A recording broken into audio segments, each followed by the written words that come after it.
As I'm sure you're aware, this is an interview with Neville Grunwald, who is the Director of Roofing and Facades for Wates, and also the head of the Joint Competency Initiative.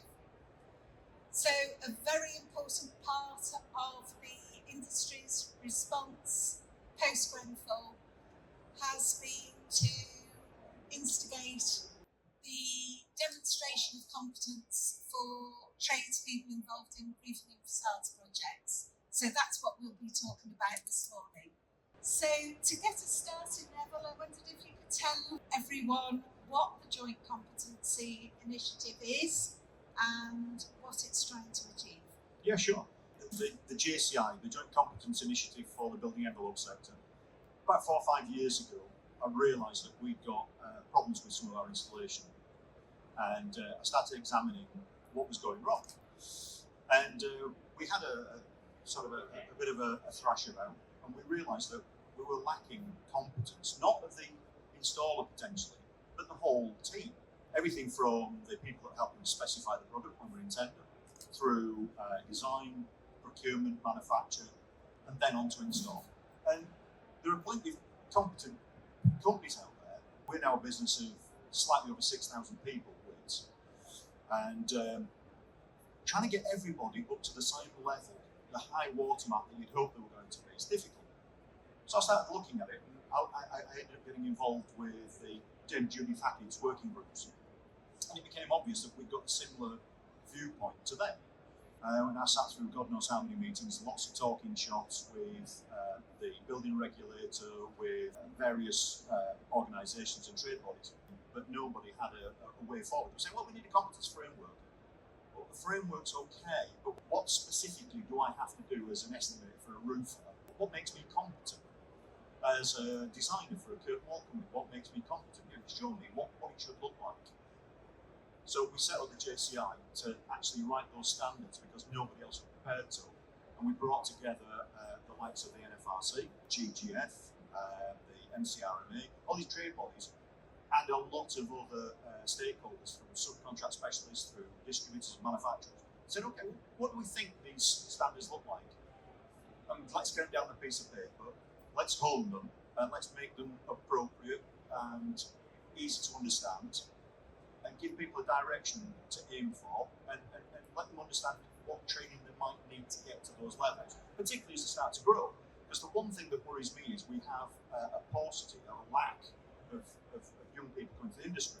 You know, most of the industry looks like me, male, stale and pale, which is a terrible thing. We need a lot of young people coming in of both sexes, of multiple ethnicities, that have got different ideas, different approaches, and bring something new to us. So if you join the industry, and you want to do it on purpose rather than by accident like I did 37 years ago, then where do you start? What does it look like? How do I grow? So again, those standards, that if we set them now, we say, well, if you do that, that gets you as a base estimator, or an estimating manager, or a commercial manager, or it gives you a professional route to grow your career as well. How does that fit in, Neville, with the range of specialisms, particularly in roofing? There are just so many varieties of roofing, whether it's single ply or bitumen, flat pitch, slate, whatever it is. That must be difficult to set standards for all those different specialisms. Yeah, it's a big old beast. So what we've actually done is we've joined the JCI, the Joint Competence Initiative, with Judy Thackett, as I say, she set up 12 working groups originally to look at competence in the industry. The JCI has now become one of the working groups. So we're working together to set standards for, in SLG 10.1, we're actually setting standards for installation of all of those types of roofing materials you're talking about, and hard metals, and lead, to make sure that we've got somebody looking at the specific standards for each of those people, because they're all ever so slightly different.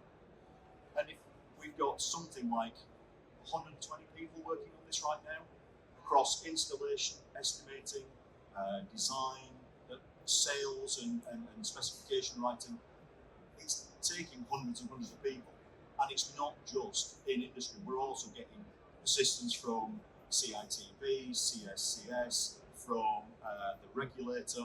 So it's a massive undertaking. We think there's going to be something like 150 to 200 standards. So you will go in, look for your role, and it will tell you what that standard should be. And it won't matter whether you're doing hot melt, cold applied, whether you're doing bitumen felt, whether you're doing single ply membrane. Those standards should be there for you. And where will those standards be held? Where will people be able to find out what's applicable to them? That's the question I've been asking the regulator for the last 3 years. So from my perspective, we're setting up the JCI with its own website, so they'll be accessible there. However, we think that should be the second place you look. We're trying to encourage government to have a central website, which they are talking about with Skills England now, where you would be able to go and say, right, I want to go and learn about construction or the standards for my role, regardless of whether I'm doing concrete and brickwork or whether I'm doing a roof, right? I can go and find it. It's early days. You'd be surprised just how far behind industry, the regulator and the industry competence steering group, the ICSG that works for it, actually is. We're hoping to have the standards out, 100 out by the end of next year. So we're still a long way away. Bearing in mind that the Building Safety Act said we should all be able to prove competence by October last year. Yeah, I mean, that was another one of my questions. The white paper on achieving competence set the target of 80% of staff by next year. And I don't think... Wildly ambitious. Yeah, I don't think it's even been started, really. We've got some standards that are actually giving you a benchmark for the management of each of the departments. So you could look and go, well, I'd expect to have this level. I'd expect to have these many hours of CPD. This is in management. This is management of estimating sales, the commercial departments, procurement. You're a procurer. If you're selecting something, you could accidentally become a designer, which is a terrifying prospect. So I've got a lot of commercial staff at Wates, and I said, well, you could end up as a designer. And they go, no, don't talk wet. Okay, well, if I select this insulation over that insulation for this roof, that one gives me a B roof T4, that one doesn't, right? Whose fault? Who's done the design? Well, you have. You chose the material. I said, okay, so if you choose a subcontractor that says we're going to use the flammable material instead of non-flammable, then what? Oh God, I'm a designer. So we're trying to make sure that their management levels are actually able to look down on them, help them so they don't make bad decisions. The one thing that I think we've got to do as an industry right now is work more closely from architect and principal contractor right down to manufacturer to look out for each other.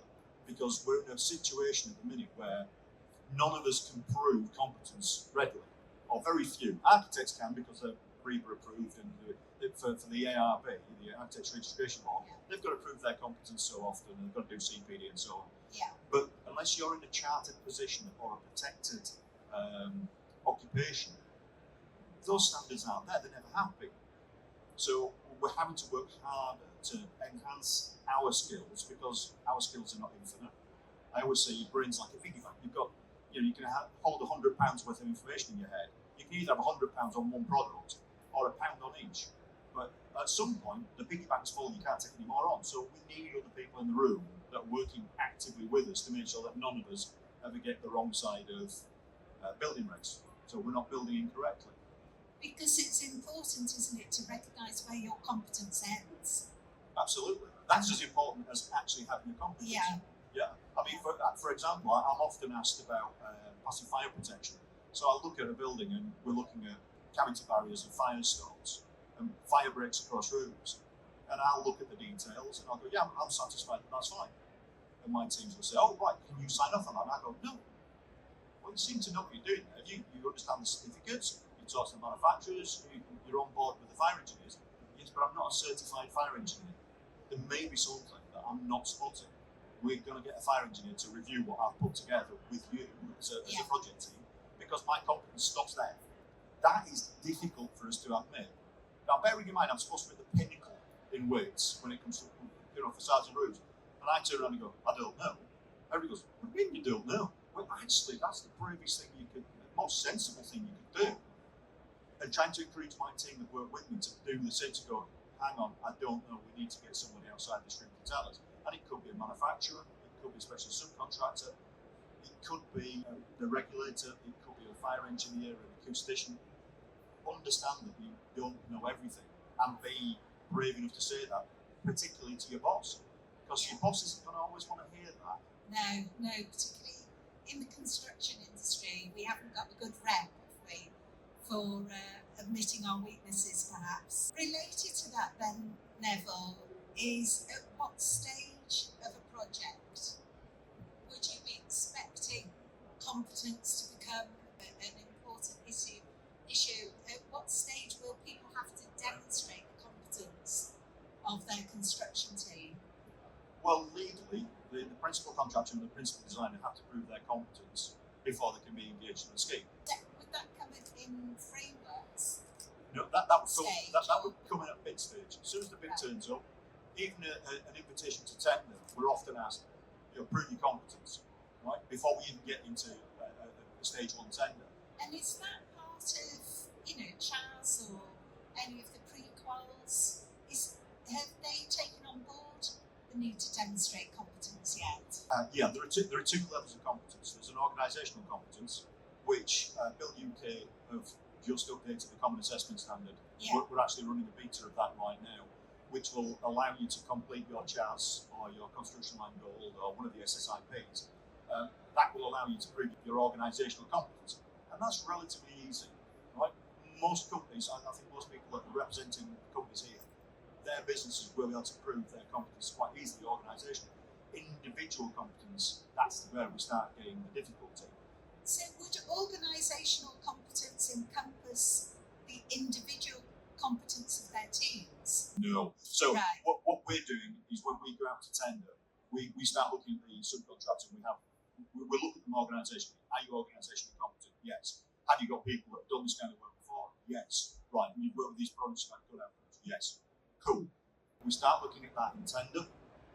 We put the contracting proposals together with the tenderers, because each roofing or facade company, so it's a specialist, will have a slight house style, right? For example, on hot melt or felt roofing, one will want to use a GRP edging to the roof. Yeah. Others will want to use an aluminium coping. Some will want to use panels on the back of the upstand. Some will want to use felt. That's fine, right? It doesn't matter. They both work. But once we've got those CVs together, we've got to be fairly sure that, and we'll be interviewing during tender the subcontractors to make sure they've got the right competencies. And if they haven't, that's fine. We can work together and cover those off. It might be that we need to get an external consultant to do a little bit of extra checking on structural calculations or on design details, just to make sure that we're safe, the subcontractor's safe, and ultimately the building's safe. So that conversation is now happening at tender before we even start thinking about employing them. So are you interested in the competence of the subcontractors who are going to be actually installing? Not just that. The industry needs to know about the estimator. Do they know what they're putting forward? Because they start with pseudo design. I say pseudo design because it's half. It's more of a quasi. It's part formed, right? Well, this is what we're thinking. We think we'll put some structure in here, and we might have some seals there. Right, fine, okay, that's cool. But what we don't want to do is find out that we've nailed our colours to the wrong mast jointly. I then want to know that the designer is going to design correctly. I then want to know that the procurement people are procuring correctly. Because if you're procuring product, it's very easy with some of the amalgamation certificates, naming no names, but I have probably 24 of these types of certificates on my machine, where we've got the certificate that says it's Class A2, reaction to fire, and when you look at the fire certificate behind it, that this amalgamation organisation has used, it either isn't A2, or even worse, it's not the same product. Right? Now, we want to make sure that the procurer for the subcontractor understands that kind of level of nuance. If they don't, then we say, right, okay, that's fine. Just before you press the button, do us a favour, bounce that certificate across us, let's have a look at it together. Because it's also a learning experience for you and for me, you as a subcontractor, me as the main contractor, to make sure that, again, we get right under its skin, and if it comes across great, brilliant, we can use that material again and again and again. If it comes across as dodgy, we can either put it aside and not use it, or we can actually investigate why is it not right. So when we're talking about the competence, we're actually talking about the lead designer is particularly interesting, the lead procurer is particularly interesting, and the site management. Because if we don't get it right at the start, whatever we do on site, with the best trained installers in the world, right, we'll still end up with a bad outcome. Because if we give them the wrong product, we can still end up with another Grenfell. Yes. In the roofing industry, as you'll know, Neville, about 40% of roofers are self-employed, and it is very common to put together a gang of roofers for a particular project, and the people within that gang, the individuals, could change day to day, certainly week to week. So if you as a main contractor have assured yourself that the people that are being employed on site to deliver your project are competent today, how are you going to make sure that that's the case tomorrow? So the Building Safety Act says that if we change key staff, we've got to review their competence. At the moment, we're thinking, if you've got a design manager in your office that's working with 3 or 4 draftspeople, the CAD draftspeople, then if they're overseeing what's being done beneath them, that's probably sufficient to start the tech. But if we've got a chop and a change of those people, they win the lottery, they leave, whatever, then we need to jointly have a look at them as a team, make sure that they're competent. When it gets to site, we're using biometric systems, so you can't get onto site willy-nilly. You've got to turn up with the right CSCS card, prove that you're competent, you've worked on this kind of project before with these products, because what we can't do is have a slater turning up and starting to turn the hand to hot melt, because times are a bit tough at the minute, or a hard metal person turning up and going, yeah, I can do a bit of lead work, don't you worry. Have you worked with lead before? It's a little bit different to working with copper. So we need to be asking those questions before we give them an idea that will let them on site. But the problem is, this is not a message that's got through all main contractors. The more I talk at events like this, the more I find that people are vaguely aware of the Building Safety Act, don't understand the nuance. We both attended the MCRMA event a few weeks ago, and there were 70 people in that room, and we asked the question, how many people are talking about competence outside this forum? You were the only one that put a hand up. 69 other people, and from some fairly major manufacturers, we're hearing nothing. So it's not a message that's getting out. And yet it leaves them liable, doesn't it? Now. Yeah, the regulators said straightforward, right? If you're working towards competence, we'll work with you, right? It's like writing bad rounds. If you've attempted to write the risk assessment method statement, you've made a big zero of it. What's that? Don't do this, do that. You missed this. You go away and you kind of use the learning experience. They give you a slap in the hands and you get on with it. The regulator will do that with competence. If you are either ignorant of the law, or even worse, you're aware of it, but you're thinking it doesn't apply to me, they're going to come looking for you shortly, because they're getting a little bit antsy about that. There is definitely pressure within government now. Keir Starmer's made it very clear that there's going to be a reaction to the Grenfell inquiry report, the final report, and I think he's going to be pushing the HSE and the regulator to get out there and show it teeth. So it's a dangerous place to be. Yeah, well, the regulators are operational now, aren't they? But I don't know whether you want to comment at all, Neville, on whether you think they're adequately resourced to police all this. I think everybody's aware that they're struggling. They need more resource than they've got, right? I don't think this is a politically charged comment. I'm certainly not pointing fingers, and I'm not saying that they're useless and they don't know what they're doing. They've got some actually really good technical people. We're meeting with them on a regular basis as we get more projects getting closer to the higher risk buildings, getting closer to Gateway 2, where they're really going to have to show their mettle. And they've got some really good people. The problem is the timescales that they've got, the numbers of buildings they've got a lot of work on. So you've got to have some sympathy for them. Yes, they could always do with more staff, everybody could. Where they're at the moment is unclear, but we do know that they've had a terrible backlog on signing off Gateway 1 and Gateway 2 applications, and they've actually come out in the press and apologised for that. So I'm not telling you anything that's new in that respect. But I do know that they're working hard to try and address their shortfalls and sort out the recruitment. But there's only so fast you can go when you've got, again, a lack of understanding, knowledge, and experience that you can draw from industry. Because I don't think there's a business in this whole building that isn't saying, I can't get hold of the right people. They just don't exist. Exactly, and that's another issue, isn't it? That the skill shortage means adding on any further demands to the people coming into the industry is presumably, one would assume, only going to exacerbate that shortage if you're raising the bar ever higher. True, we've got a careful balance to hit here. 2020, as an industry, we employed just under 2.5 million people. As of May this year, it was down to just over 2.05. So we've lost about 450,000 people out of the industry. Some of it is retirement, some of it is Brexit driven, I'm fairly sure. Some of it is people going, this is just getting too hard. I'm done with this. I'm going off and doing other things. So we've got to consider, how do we get people in? How do we get the people that are in here now feeling comfortable? The CSCS cards with the grandfather rights being withdrawn has been quite a kick in the teeth for a lot of the smaller subcontractors. They've gone, well, we've been doing this for 20 years, which is acceptable, and now it's not. I'm not going to apply for a card anymore, therefore I can't work on site. Yeah. And that's just been their personal view. What we don't want to do is replicate that in proving competence.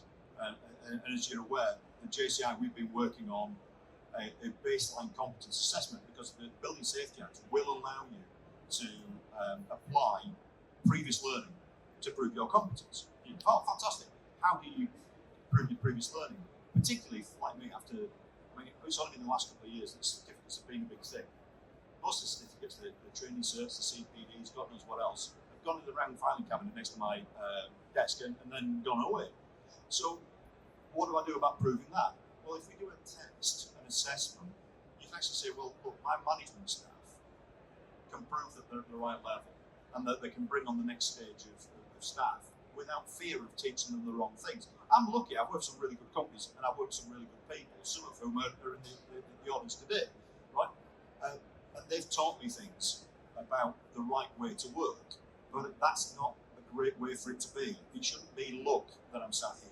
It should be that I built my career working with people that just automatically do the right thing, and the cream rises to the top rather than just the lucky. Because you could say, well, actually, now all you're being is bloody lucky. And that's not great. So if we can get a competence assessment that we deploy to middle management, that's a short form test online, to be able to work your way through that and work out whether you've got a shortfall in your competence. It also means you're doing the right things and you can train those below you. And then if we start doing those same assessments further down, they'll be more granular. So it'll be just hobnail, just felt, just glass, just aluminium cladding. Then people coming in will be able to say, actually, I can see what my progression is going to be. It's less about luck, it's more about skill, application, and willingness to be professional. I think that's going to be the most cost-effective balance, because right now, when we've got companies like ISG going bust, taking billions out of the market as they've gone, we've heard of one subcontractor particularly getting taken for £15 million, but they'll probably never say again, that's an existential threat to their business. We can't then turn around and expect businesses to pay £10,000 per head to train their staff again for all that they've done over the last 37 years. It will kneecap them all, and before long we won't have an industry. So we need to find that happy balance. And to be fair, government is coming with us on that. When I started the conversations with the regulator initially, they were quite anti, sort of, let's take it slowly, let's get out the right footing, let's move forward. Until I had a fairly savage discussion with them a year and a half ago.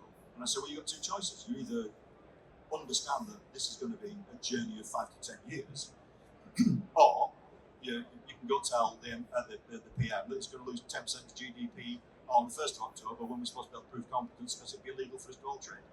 Yeah. The trouble is with that, if the industry hears that message, it's 5 to 10 years before the industry as a whole is competent, it dilutes it, doesn't it? It's a hard enough task, I think, to ask the industry to take regulatory change seriously anyway, because if you've been in the industry for a while, you've seen new initiatives come and go. Think of, what was it, the Green Home grant over the pandemic. I think that lasted a record 6 months. And, if you put training into place to deliver that, you're going to be pretty peed off, I would imagine, that investment will never see a return. Just in a sort of broad perspective, what do you think will be the most important driver, other than money, in the industry as a whole becoming competent? Will that be resting on having sufficient trainers, or cultural change within organisations? Right, I mean that's a big question. You've touched on a couple of points that I'd like to pick up on. The first one is, yes, we're talking about 5 to 10 years. We've got that as sort of that's our target. We've got to be pragmatic because that's what we can do. If we think that that's going to water down the effect, well, I think we're going to have to just deal with that. We go to your next plan, which is, what about training certification, right? How many operations are out there that could train for everybody in the next year? How many bums on seats could we get through? Let's say money's not an object. How many bums on seats? Well, you go to even the biggest outfits, and we're talking about, we've got 1,000 seats a year. Okay, if we're talking about, I don't know, 250,000, let's say 100,000 working in building envelope. So we're talking 100 weeks, or are we talking 1,000 a year? If it's 1,000 a year, we're talking 100 years. Okay, we've got a lot of work to do. So let's be pragmatic and understand that. In terms of doing the right thing, I think the companies that grasp this quickly, I think there will be a commercial benefit, because they'll be the only ones that can get on the high price, the high ticket, high value, high rise buildings. I think anything that's a little bit edgy, design wise, they're going to be benefiting there too. But there's also the fact that the guys and girls that are running these businesses do not want to be seeing the inside of a prison cell anytime soon, or having unlimited fines put their way. So there's a bit of self-preservation. And that's not even considering the fact that there are people out there, and we often forget this, not everybody is a feral, money-grabbing monster. They're not. We get to see the worst of it with things like the Grenfell inquiry, and you focus on it. But for every one of them, there's 1,000 that actually want to do the right thing. It's a very complicated machine that we run. And we're as strong as the weakest link.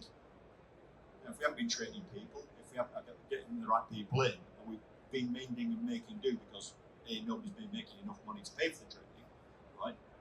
And B, it's been a bit come day go do when, like you said, about the subcontractors on site.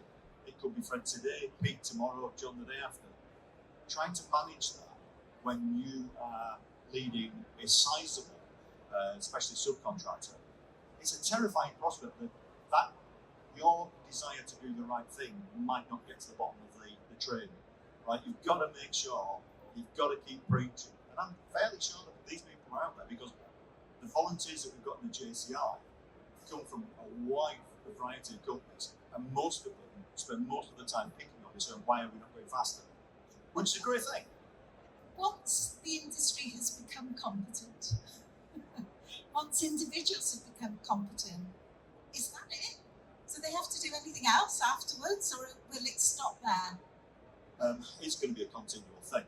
Funnily enough, on my drive in here this morning, I was talking to our head of building safety and our head of HR, and we were talking about measuring the competence of our own people. And head of HR said, so simply, we get this competence certificate and everything's good, we checked our people out, big tick. And both me and the head of building safety went, no. Because there are two problems. One, for example, we're working on a lot of MOJ work, right, which is very specific in its standards, in its products, right, the types of roofing that we do, the types of walls we do. We'll end up with some really good experts in that field. If we then put them in a school, they're going to get out of their depth because they're no longer working with the same standards, the same products. So we need to keep refreshing their training. every time they move. The other thing is things that you did last year and haven't done since, you'll forget how to do them. Yeah. Right? It's just human nature. We all do. For competence, you need your recipe book. You need to own your competence and keep it up to date. So, I was talking about that building, building envelope competence assessment. That's a foundation to build on. Don't rest on your laurels at that point. Keep learning.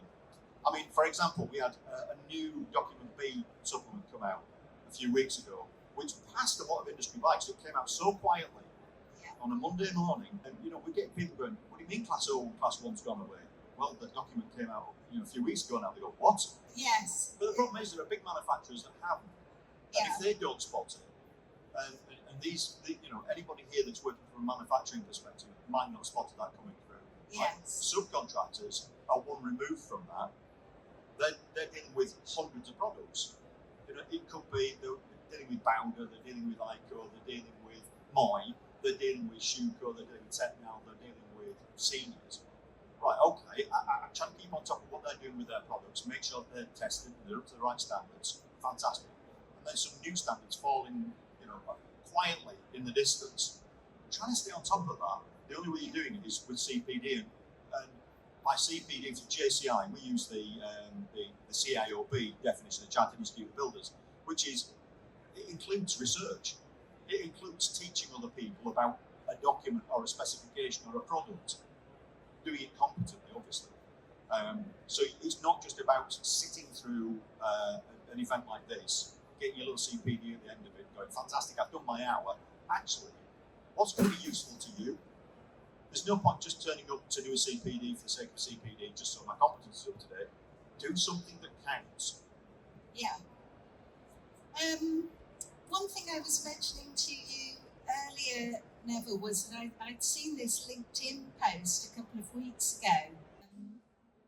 An SME roofing contractor, and the post was to encourage his more experienced roofers to go through an OSAC process, an on-site assessment process, to gain an MVQ in order to update themselves about the latest standards that they should be working to, but B, to be able to demonstrate competence. And he put in this LinkedIn post that the requirement to demonstrate competence was part of the post-Grenfell response. It was bigger than any individual. Everybody needs to do it, and if they come into the industry relying on grandfather rights, then this was a good idea. And the post got over 250 comments from tradespeople, basically suggesting that they were being blamed for Grenfell. They seem to, in summary, just see the requirement to demonstrate competence as they're being made scapegoats for what is, systematic regulatory failure. I think there's more than systematic failure, regulatory failure, right? So the Grenfell final report has identified some issues, and I don't really want to cross-examine that document in a public forum. I don't think that's right now. I think we need to wait for the dust to settle and work out what is actually going to happen going forward. Industry's been quite quiet, actually, hasn't it, about the Grenfell report? I think that's a respectful thing. I don't think we're all hiding under a rock waiting for it to go away. We're all very much engaged with it at tier 1 level. I can tell you that for sure. We know what went wrong, ultimately, and the recommendations are there for all to see. If we look back to what do we want to do? Do we want to blame the subcontract installers? Well, how much did they choose in terms of material? How much did they design? Exactly. How much did they procure? Right, they're part of the problem. We all are, right? But they're not the only problem. When I started on this journey with competence, the first thing I was taught by many, many trade bodies and training companies was, don't worry, we've got competence sorted. We've got training cards for the installers. Brilliant, fantastic. But what's going to happen if we buy the wrong things, specify them wrong, with the wrong certifications, and we bring them to site? What we're going to find is going to be lovingly put on the wall, incorrectly, because that's all you can do. So blaming site and saying that is the only issue it's a nonsense. And to be fair, I don't think that was the thrust of the post. I think that the post was possibly a little misinterpreted, and possibly the wording could have been better. The thrust to become more competent as installers, I'm all for that. I'm right behind it. I'd back it every day of the week. Are they entirely responsible for what went wrong? No. However, I've opened up. Are they even at all responsible? Well, yes, I'd say that there is some responsibility. I've opened up God knows how many buildings, because obviously when I joined Wates, one of the first things I did was get introduced to many of our old buildings and some buildings for our clients that have been built by other contractors. We opened them up to make sure we knew what problems we might have, and we knew what problems might be on some of our other clients' buildings. And we found plenty of issues where there's been that lack of forethought, or it's been a rush job, or it's a just job because we didn't design it. We just left it for the guy on site or the girl on site to fix. And they didn't put their hand up and go, look, this is rubbish, or it doesn't work. Somebody designed this, because I can't install a cloud on a drawing, a bubble, right? Give me a solution. So that's where they've fallen down. They've either done a bit of a just job, I just need to do this, get it over the line, or they've rushed it and missed things. Nobody gets up on a morning and goes, do you know what? I want to kill 72 people by building this building wrong. In the perspective, in the view of what we were talking about before, where you've got this whole line behind the installer, the designer, the middle management, all overseeing that work, surely that shouldn't happen. If that works, I think that's maybe a big if. Yeah, I mean, you've also got to think about, and again, the law and pragmatism are not always happy bedfellows. If we take Hinkley Point C, they've got 2,000-3,000 people moving on and off that site every day. You can't have 2,000 or 3,000 additional supervisors standing over each one of them, making sure that they're doing it right and the design's been correct, and. And if you get, I don't know, maybe hundreds of thousands of drawings for that project, the chances of something slipping through the net it's possible, right? It's not impossible by any stretch of the imagination, no matter how many levels of safeguarding you have. But you want to make sure that those are the exception and they're minor rather than they're a rule, because this is the way the industry works. So it's a culture shift. Everybody's got to be looking for themselves and also for the next job. None of this is my job, I shouldn't be doing it. It should be, actually, this is my job. I'm here to safeguard my team as a whole. So you would expect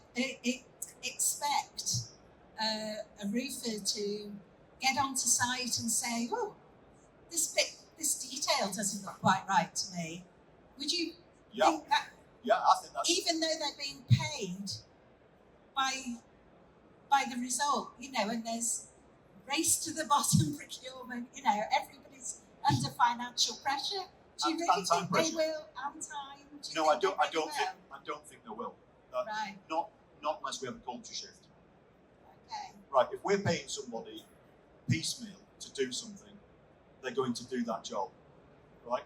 Otherwise, they don't put food on the table, they don't pay for the bills, they don't keep the roof over the kids' heads, right? So they've got to stay on top of that. I get that. But if you're competent and it's wrong, you should still be saying, regardless if I pay you, if I paid you £1,000 to stab somebody, would you do it? The clear answer is no, not unless you're a psychopath. And all outward sort of indications are you're not. So I feel fairly safe. But if you take that and say, right, well, if I paid you £1,000, will you not put that cavity barrier in and risk fire passing from flat to flat? It's the same thing. There's a potential for a death. I realise it's there's higher risk with a knife than there is with a cavity barrier, but that shouldn't be the driver. It should be, this isn't right, or the detail doesn't work, I've got to stop. And if you're to stop, somebody should be paying for that time for you to stop, because ultimately, that's how you earn your living.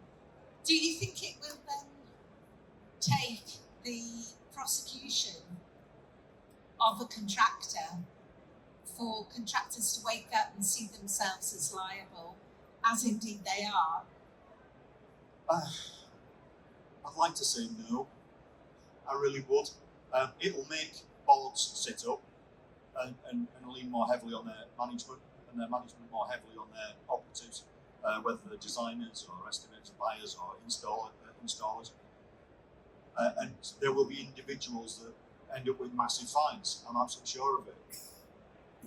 But that shouldn't be the reason for doing something that's right.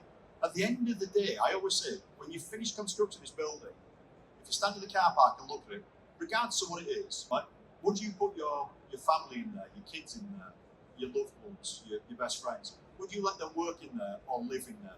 And if the answer isn't a resounding yes, you've got it wrong, why are we not all doing that as we're doing our part of the build? Yeah.